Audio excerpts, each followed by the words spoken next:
My name is Alana. I was 34 years old when I sat across from my fiancé at our kitchen table, listening to him laugh on the phone with his brother, and realized I hadn't actually heard him in months. Not really. I'd been filling in the silence with what I wanted to hear, and that night, standing at the sink with the tap running, I heard something I couldn't fill in.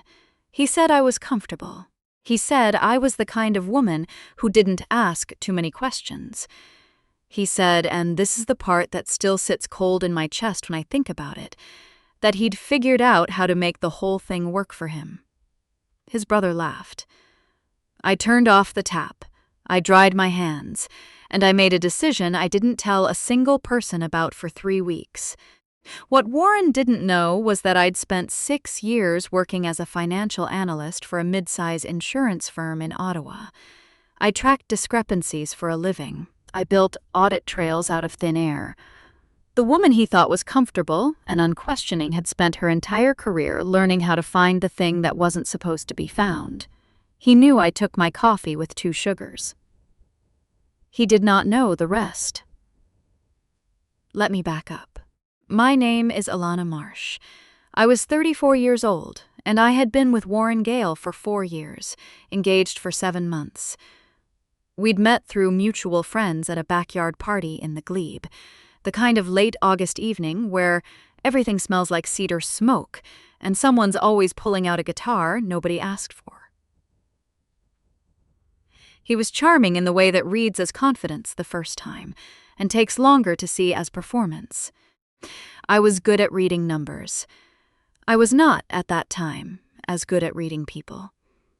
We lived together in a 2-bedroom in Centretown, his name on the lease because he'd been there first, and because I told myself it was a practical detail we'd sort out later. My furniture was in his living room. My books were on his shelves. My salary had been flowing steadily into our joint account, a CIBC account we opened together 8 months before the engagement, earmarked for the wedding and the down payment on a house we'd been discussing since January. We'd had just over $19,000 in that account. I'd contributed the majority of it. Warren was a project coordinator at a downtown construction firm.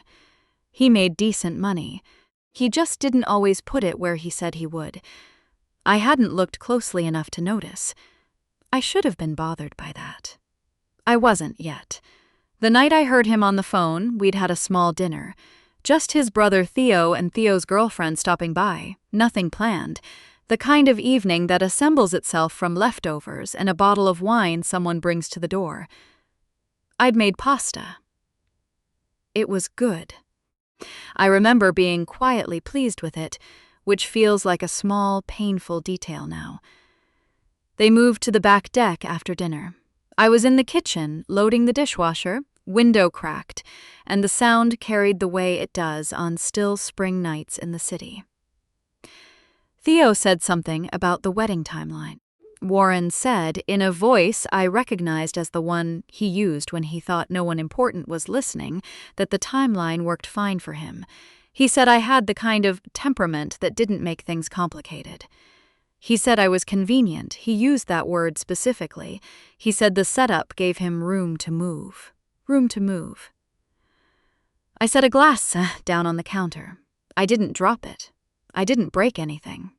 I put it down very carefully, and I stood there, and I let those words arrange themselves into a sentence I couldn't unmake. The kind of woman who doesn't ask too many questions. The setup gives him room to move. I went back to the dishwasher. I finished loading it. I started the cycle. I went to the bathroom and looked at myself in the mirror for a moment, not dramatically, just practically, the way you check something before you decide what to do next. Then I went back to the living room and sat down with my book. When they came back inside, I smiled. I offered tea. Theo's girlfriend accepted. I made 4 cups and passed them around and did not let my hands shake once. After they left, Warren rinsed his mug, said he was tired, kissed the top of my head. I told him I'd be up soon. I sat in the kitchen after I heard him stop moving down the hall, and I thought about a number. $19,000. My name was on that account, but I hadn't been the one checking the statements. I called my best friend Harriet the next morning from my car in the parking garage at work. Harriet Chen had been my closest friend since university, the kind of woman who remembered every specific thing you told her and filed it somewhere organized and retrievable. She'd worked for a decade as a paralegal with a family law firm in Canada before she moved into legal operations, and she had the particular patience of someone who'd watched a great many people discover things they should have found out sooner. She answered on the second ring. "It's early," she said. "I know." She waited. That was Harriet. She never pushed. I told her everything in the order it happened. The dinner, the window, the exact words, the way I'd filed them away, and gone back to loading the dishwasher. When I finished, she was quiet for a moment. "Okay," she said. "2 questions. Is your name on the lease?" I already knew the answer. I gave it to her anyway. "And the joint account. You said you've been contributing every pay period. When did you last pull the actual statements? Not the balance, the transaction history." I had logged in periodically to check the running total. I had not, I realized, sat down and read through every transaction in detail. Warren handled the transfers. He was the one who'd set up the automatic deposit structure. I'd trusted the system because I trusted the person running it. "I'll find out," I said. "Before you do anything else," Harriet said. "Find out." That evening, I sat down at my laptop at the kitchen table, while Warren was at the gym. I logged into CIBC online banking. I pulled up the full transaction history for the joint account. I went back 8 months. My hands went still. The balance was lower than it should have been, not by a small amount, by a number with a comma in it. I sat forward and read through the outgoing transfers one by one. They were irregular in size but consistent in timing, always within the first 10 days of the month, always to the same destination account, listed under a numbered company name I didn't recognize. No descriptor. Nothing I could match to any shared expense we had ever discussed. I took screenshots of every transaction. I emailed them to myself. Subject line, documentation, joint account. Then I went through my own records. I had every direct deposit confirmation from my payroll going back 2 years. I cross-referenced my contributions against what the account should have held. The gap between those 2 numbers was, at this point, just over $4,000. Not catastrophic in isolation. Significant in pattern. I closed the laptop. I made tea. Warren came home 40 minutes later, smelling like the gym and talking about some issue at a job site in Nepean. I asked a polite question. I refilled his water glass. I went to bed before him for the first time in months and lay there on my back looking at the ceiling while he watched television down the hall. He thinks I don't look closely. Let him keep thinking that. I was already awake when the light started coming through the curtains. Warren left early for a site meeting. I heard the door, counted to 60, got up. His laptop was on the kitchen counter, charging. He'd left it open. I wasn't looking for anything. But the screen was lit, and what was on it was his personal calendar, which he used through a shared Google account we'd set up during a trip to Vancouver the year before, back when we were doing the kind of practical things that feel like partnership. I had never looked at his calendar. It hadn't occurred to me to look at his calendar. There was a recurring entry, Wednesdays at noon, every week for the past 4 months. A name I didn't recognize. Just the first name in the title field, Petra. I took a photo of the screen without touching the keyboard. Then I went and made my coffee and left for work. You know what nobody of your life keeps for? The way the rest of your life keeps going. I ran 2 client reports that morning. I sat in a 1-hour team call about a file we'd been reviewing for 3 weeks. I ate lunch at my desk. I did all of it with the same hands that had taken that photo, and nobody in that office had any idea. That evening, I searched the numbered company from the bank statements. It took me about 20 minutes. In Ontario, company information is publicly searchable through the Provincial Business Registry. The numbered company was a holding vehicle for a business registered 6 months ago. The registered director was listed by name, Petra Holloway. I read the name twice. I wrote it down. I looked up the registration date. Warren and I had gotten engaged 9 months ago. He had registered a business account with another woman 3 months after that proposal. I called Harriet. I read her the registration date. I read her the business name, the director's name, the address on file. She was quiet through all of it. "Okay," she said when I finished. "Okay," I said, a pause. "Don't move any money, don't say anything yet. Just keep documenting. Already started." "Good." Another pause. "How are you doing right now?" "I'm being thorough," I said. She made a small sound. Not exactly approval. The sound of someone deciding not to intervene because they can see you have your footing. The following Wednesday, I took a half day for what I logged as a personal appointment. I parked on a side street near the market with a coffee from the place on Dalhousie I liked. The restaurant was a mid-range Italian spot on York Street that Warren had mentioned twice as a good place for client lunches.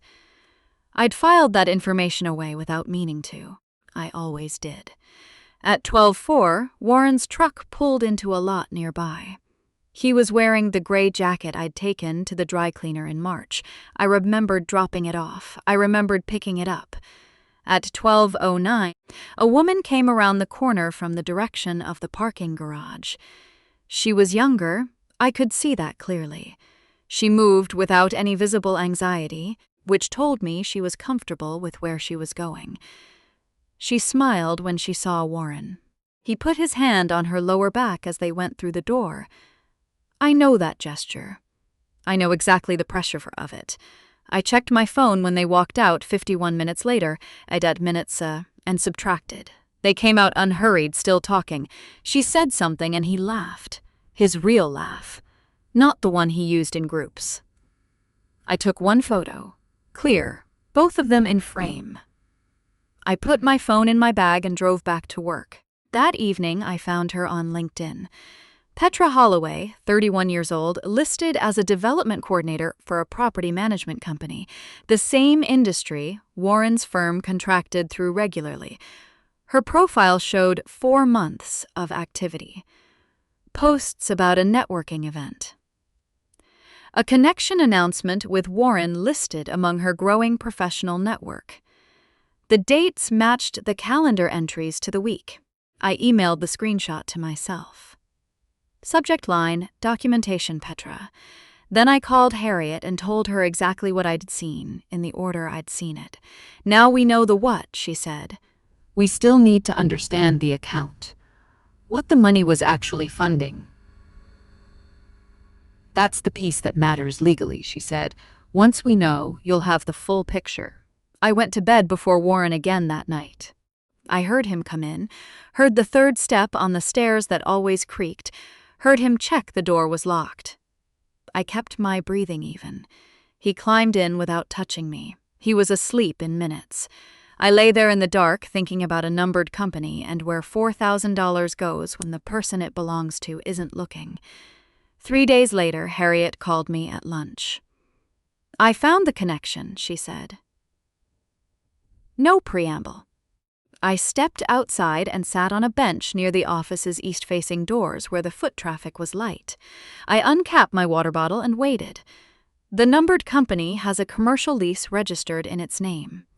A small workspace unit in Stittsville, filed 6 months ago. A pause. Petra Holloway is the sole director and signing authority. The lease was co-signed. Warren, his signature is on the lease documents.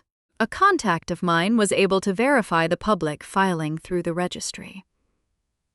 I set my water bottle down on the bench beside me. 6 months ago. Warren had proposed to me 9 months ago. 3 months after that proposal, he had co-signed a commercial lease with another woman and started moving our joint account money toward it in consistent monthly amounts. I opened my notebook, the narrow ruled one I used for budget tracking, and wrote the lease address, the filing date, Petra's name beside the words sole director, and the date Harriet had found it. Then I drew a single line between the registration date and the date Warren proposed to me. 83 days apart.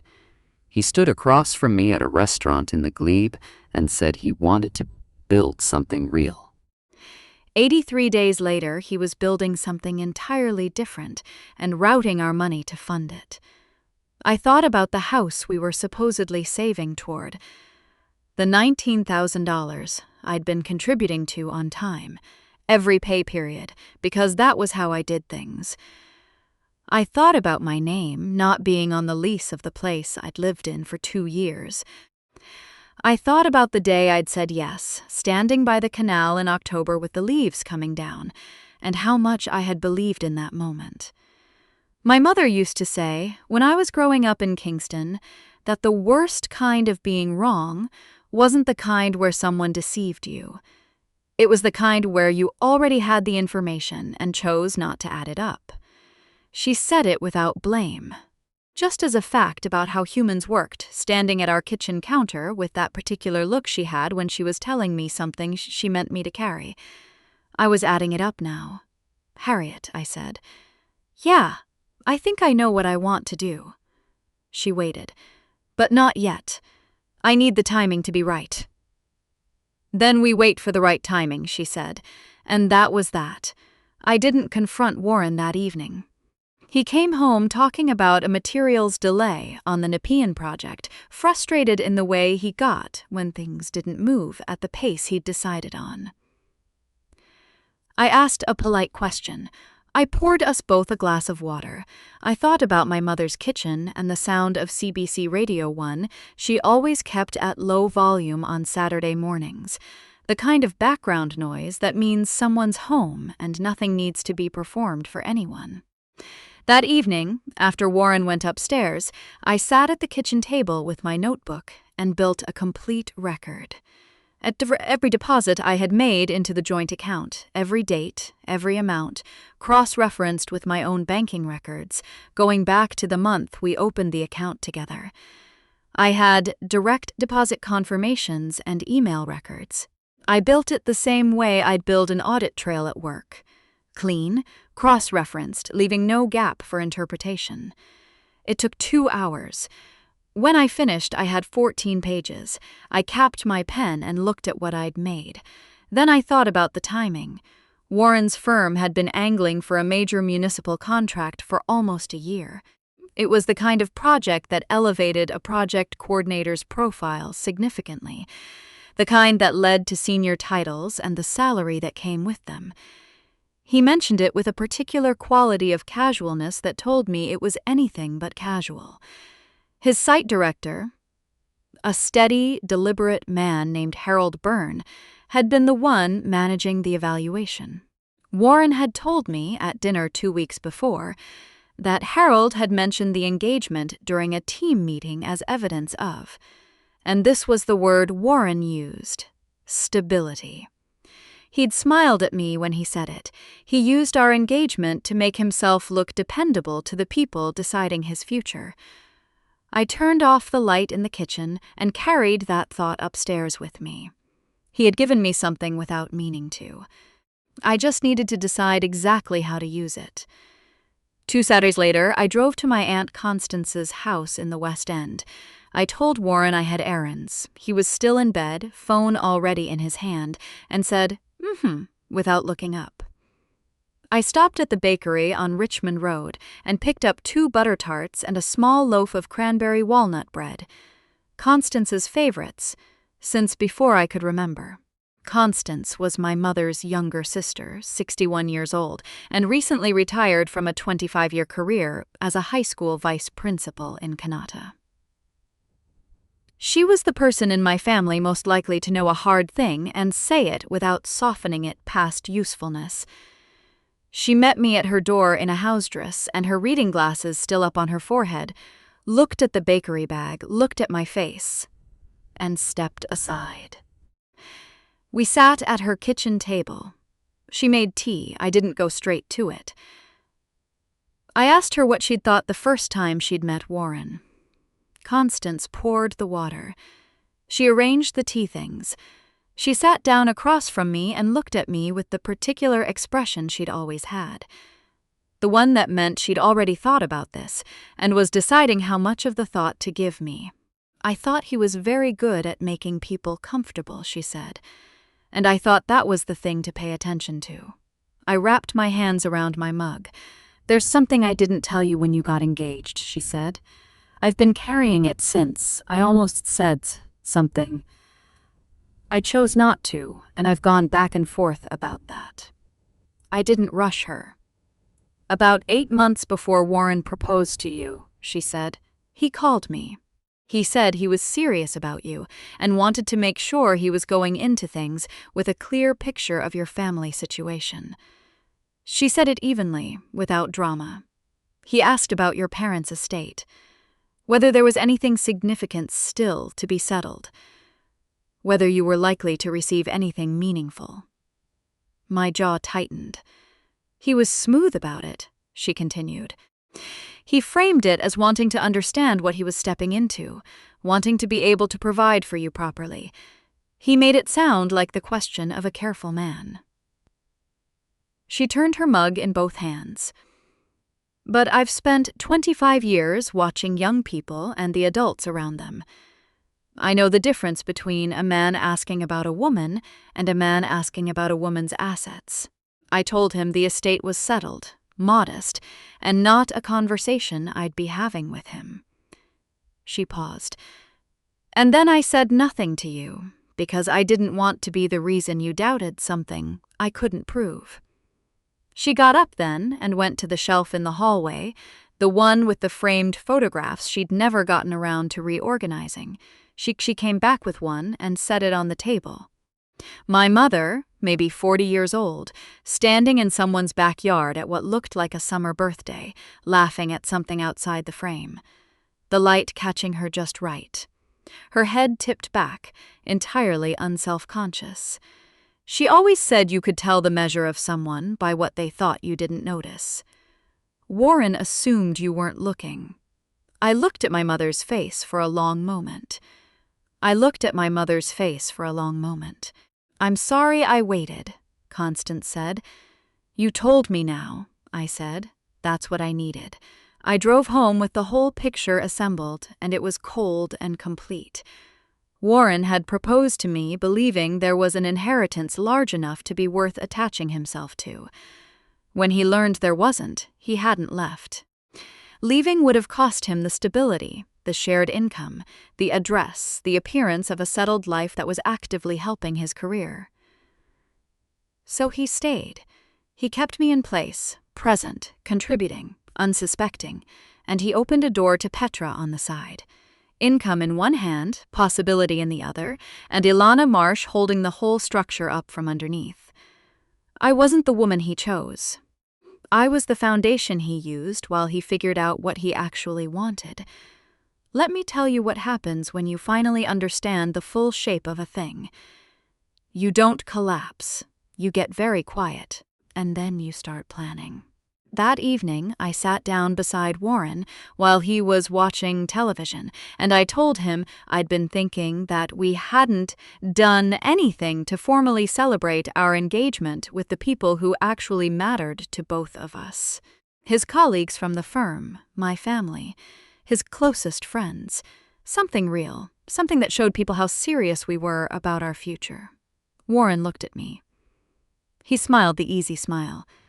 "That's a really good idea," he said. "I told him I'd take care of everything." He believed me. That was the thing. He completely believed me.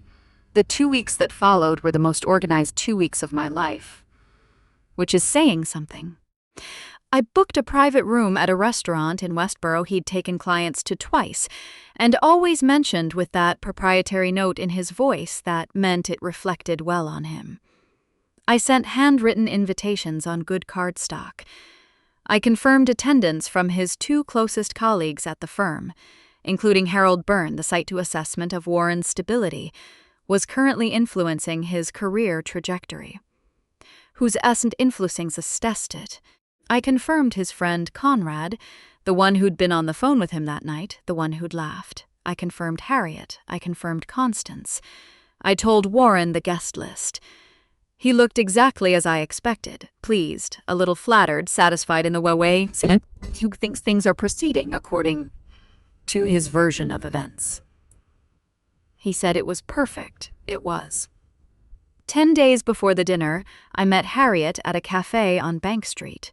She arrived before me, which she always did, and there was already a folder on the table. We spread everything between our coffee cups. The time-stamped screenshots, the transaction records, the Ontario Business Registry documents, Petra's LinkedIn profile with the 4 months of activity aligned exactly to the calendar entries, the co-signed lease filing.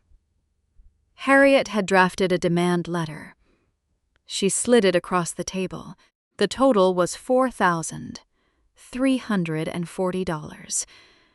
That was the documented amount of unauthorized transfers from a joint account I had co-funded, moved without my knowledge to a numbered company, registered to the woman he was seeing while I was making dinner and smiling at his dinner table. "You have a strong small claims case," Harriet said. "You have the joint account agreement, the transaction records, and the registry documents establishing where the money went. But the letter alone, delivered at the right moment, may get you resolution faster. Men like Warren don't want process. They want to control the appearance of things. The minute a formal letter arrives, they lose that." She tapped the folder. "Hold it," I said. "Not yet." Harriet looked at me over her coffee cup. "One move left," I said. She put the letter back in the folder without asking why. She'd known me long enough to know when I was sequencing. That same week, Warren mentioned the dinner at a team lunch. He told me about it at the kitchen table, smiling in that self-satisfied way that I used to find reassuring. Harold had apparently said it was good to see a project lead with his personal life in order. Warren relayed this to me like he was sharing good news. I passed him the bread. The night before the dinner, I turned off the bathroom light and got into bed. Warren was already there, scrolling his phone. He set it down after a few minutes. The room went quiet, then he reached across and found my hand in the dark. "I'm lucky," he said. He meant it. That was the thing. He genuinely, specifically meant it, in the way that had nothing to do with who I was and everything to do with what I provided. He meant he was lucky to have something steady and useful that he didn't have to work very hard to maintain. I turned off my lamp. I said nothing. In the dark, I stared at the ceiling. Tomorrow, I had a dinner to host. The restaurant manager met me at the door. I'd called that morning to ask one small favor, to be seated before the first guest arrived. He walked me to the private room himself, pulled out the chair at the head of the table, and I thanked him and sat down. I'd spent 20 minutes that afternoon deciding what to wear, not for Warren, for myself. I picked the dress because when I looked in the mirror, I looked exactly like who I was. Deep green, clean lines, my mother's small pearl earrings, the ones she wore to every occasion that required her to be taken seriously. I sat at the head of that table, and I felt, for the first time in a long time, entirely settled in my own skin. Constance and Harriet arrived together. I'd asked them to. Constance kissed my cheek and sat to my left without comment. Harriet squeezed my hand once, firm and brief, and took the chair beside her. Neither of them asked if I was ready. Harold Byrne came in with Warren's junior colleague. He shook my hand and said what a lovely thought this was. I thanked him and meant none of it. Conrad arrived next. He scanned the room as he came through the door, and something shifted in his face when he registered Harriet and Constance. Just a flicker. He was smart enough to know something had been arranged, even if he couldn't name what. He sat where I'd placed his card and ordered a drink immediately. Warren arrived last. He came through the door performing, shoulders back, smiling before he reached anyone, shaking Harold's hand with both of his, laughing at something before anyone had said anything worth laughing at. He kissed my cheek and told me I looked beautiful, and it cost him nothing, the way it never had. He took the seat I'd left him, not at the head of the table because I was already there. He didn't notice. He was already talking. The first half of that dinner was the most interesting performance I'd ever watched from the outside. Warren was warm, attentive, specific. He remembered Harold's son had recently started at U of T, and he asked about it by name. He made Conrad laugh twice. He was smooth and at ease, and entirely certain the room belonged to him. The food came. The wine was poured. The conversation moved. Then Warren lifted his glass.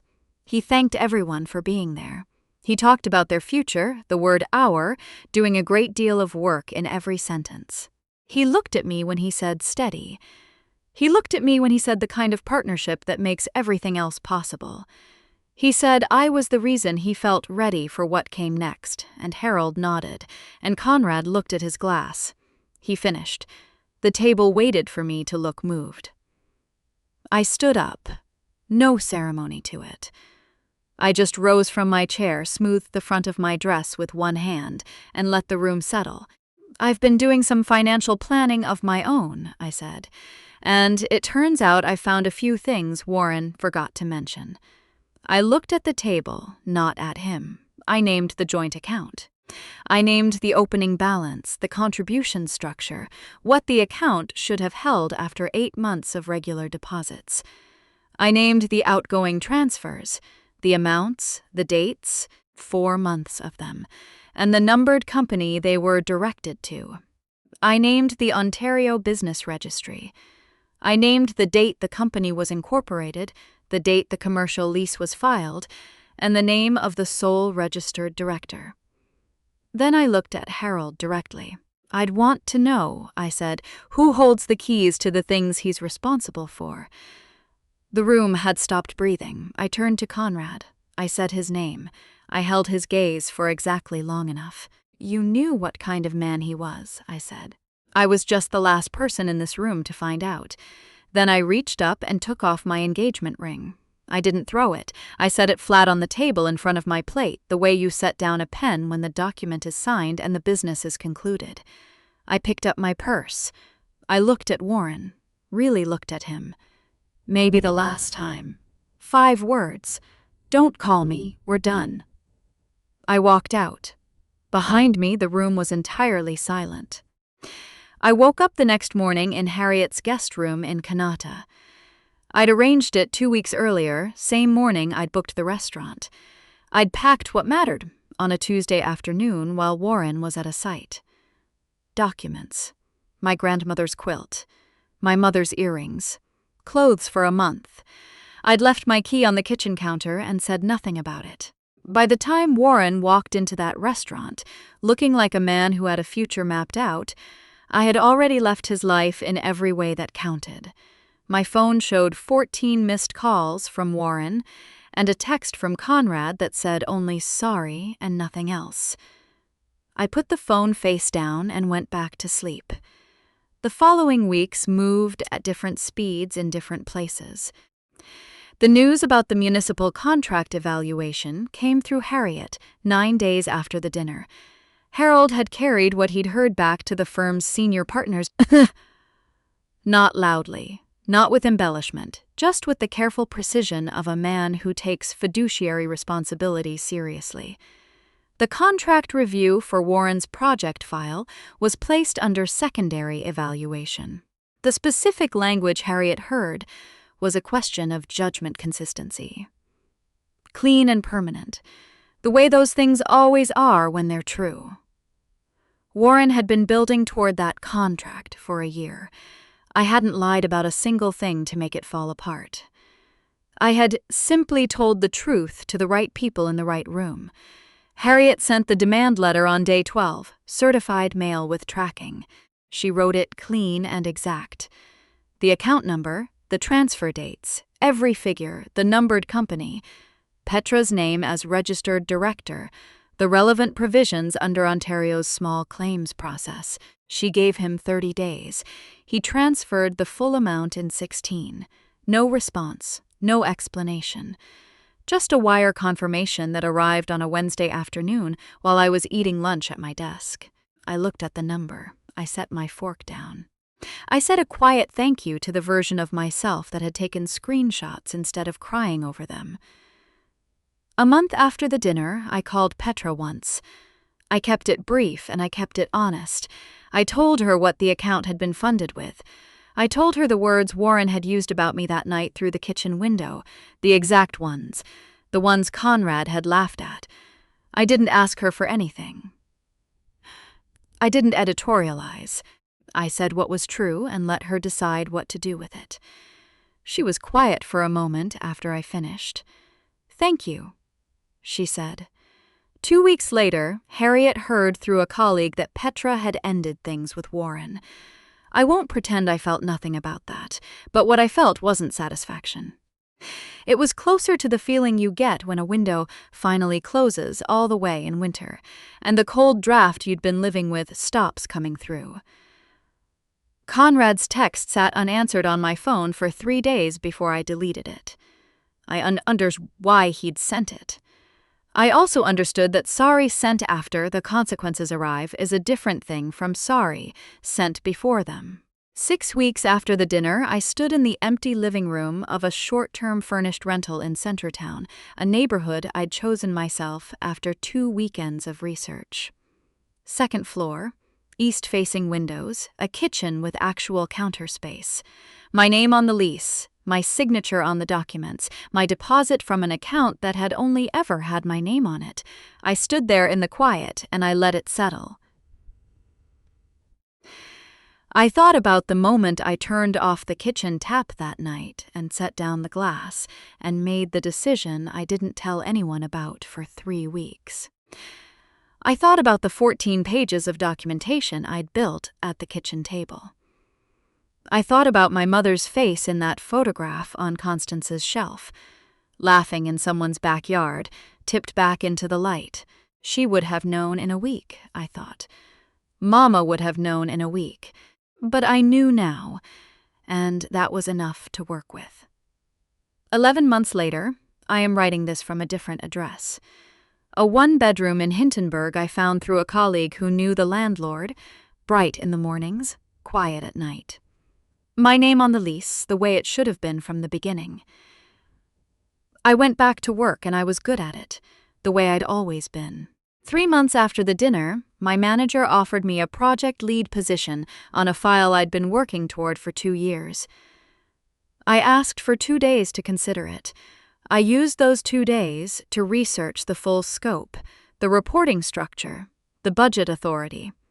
Then I went back and I negotiated. Calmly, with documentation, the same way Harriet had taught me to handle anything that mattered. I walked out of that conversation with a senior analyst title and the salary that should have come with it a year earlier. I said yes on a Thursday afternoon, sitting at my own desk, and I didn't tell anyone until the paperwork was signed. My kitchen smells like my own coffee in the mornings. Strong, the way I actually like it. Not the medium roast I'd been buying for 2 years because it was what Warren preferred, without once thinking to ask myself why. I bought a proper cast iron pan 8 months ago, the kind that takes a while to heat up but holds it once it does. I use it every weekend. Eggs, mostly. Sometimes more, whatever I feel like. No one else's schedule to work around.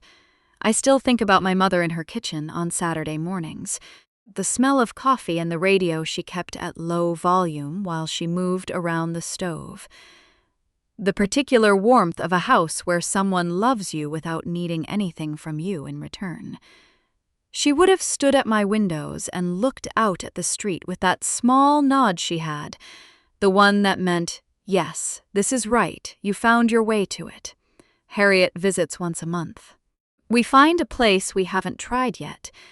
A new Vietnamese spot on Wellington, a wine bar on Armstrong that someone recommended, sometimes just her couch with leftovers and something bad on television. We talk too loud. We order too much. Nobody has ever asked us to quiet down, or if they have, we haven't heard them. She looks at me sometimes across a table with this small, settled expression, like a woman checking something off a list she started a long time ago. I love her for it. Constance calls every Sunday the same time, regular as the CBC schedule. The conversations are shorter now than they used to be. 15 minutes. 20. Easy and unhurried. We talk about small things, her garden, what she made for dinner, how my week went. Do you know what short, easy phone calls mean between two people who went through something hard together? They mean everything is fine. They mean the crisis has passed. They mean we're just living now, and living is enough to fill a conversation. I went on one date this past autumn. Not because I was ready. I'm still not sure ready is a destination you arrive at. I went because I was curious. Because I wanted to find out whether I still knew how to sit across from someone new and be open instead of guarded. It didn't lead anywhere. I was genuinely, completely fine with that, which is its own kind of answer. I used to confuse urgency for love. The feeling of waiting and worrying and trying to hold something together. I told myself that was caring. What I had with Warren never felt safe. It felt like a thing I had to maintain, a performance I couldn't step out of. I know the difference now between a relationship and a structure someone built around you while they decided what they actually wanted. Last week, I went through the last of the boxes I'd been keeping in a storage locker on Wellington. Most of it had already been sorted and donated in stages. What remained was small. Near the bottom of the last box, wrapped in a dish towel, was a glass I recognized from Warren's kitchen. One of a set of 4 I'd bought and brought with me when I moved in. I held it for a moment.